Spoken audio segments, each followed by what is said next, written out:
Hello, church. May you be blessed today. Today we're studying out of the book of Daniel, and Daniel bridges the entire 70 years of the Babylonian captivity. And we know that the name of Daniel means God is my judge. And 9 of the 12 chapters relate to revelations through dreams or visions. And we see that Daniel was God's mouthpiece to the Gentiles and the Jewish world, declaring God's current and future plans.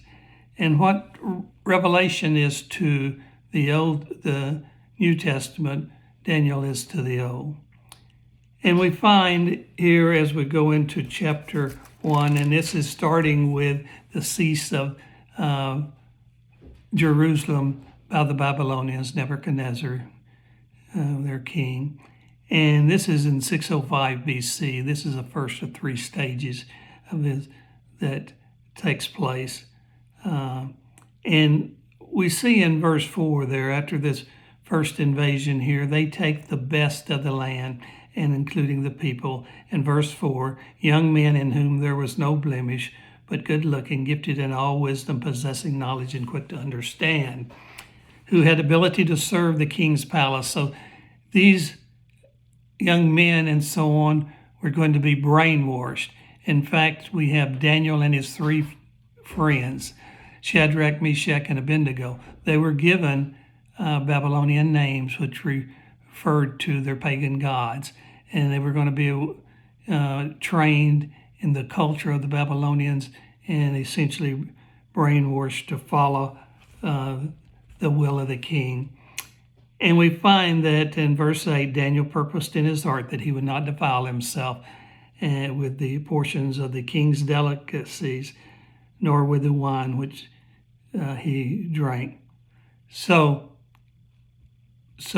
we find that Daniel here decides he's not going to do that, and he, presents his case before the chief of the eunuchs, and he said, "Test us for 10 days and see which appears to be better."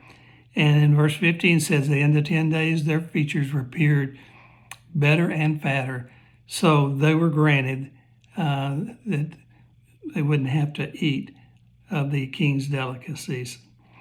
And as for these four young men, God gave them knowledge and skill in all culture and wisdom. And Daniel had understanding in all visions and dreams.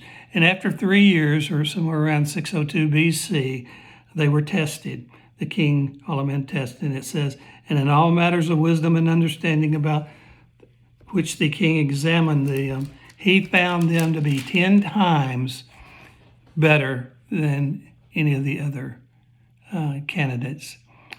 And then in verse 21 says, "Thus Daniel continued until the first year of King Cyrus." Now this King Cyrus was the Persian king, and in the Medes, Persia conquered the Babylonians in 539 BC in King Cyrus. And this was in the 67th year of their captivity. So they had 3 more years to go to 536 BC to complete their captivity. And one of the interesting things about this, we found Daniel and his 3 friends, they were part of a faithful remnants of the Jews that God had allowed to be taken captive. And God placed them there to accomplish his purpose. And we see 2 aspects of them. First, they gave themselves wholly to the Lord.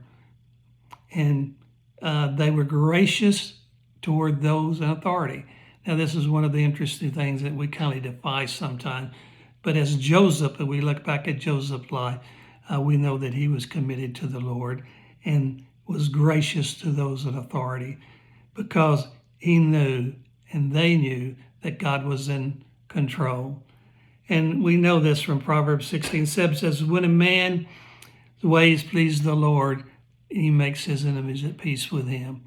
And then in Romans 12:18 it says, if at all possible, how much is it dependent on you, be at peace with all men. So we find that Daniel here and his 3 friends are very faithful, loyal, and committed to God's purpose and will. May you have a blessed day, and I hope you enjoy reading your word. Daniel 1.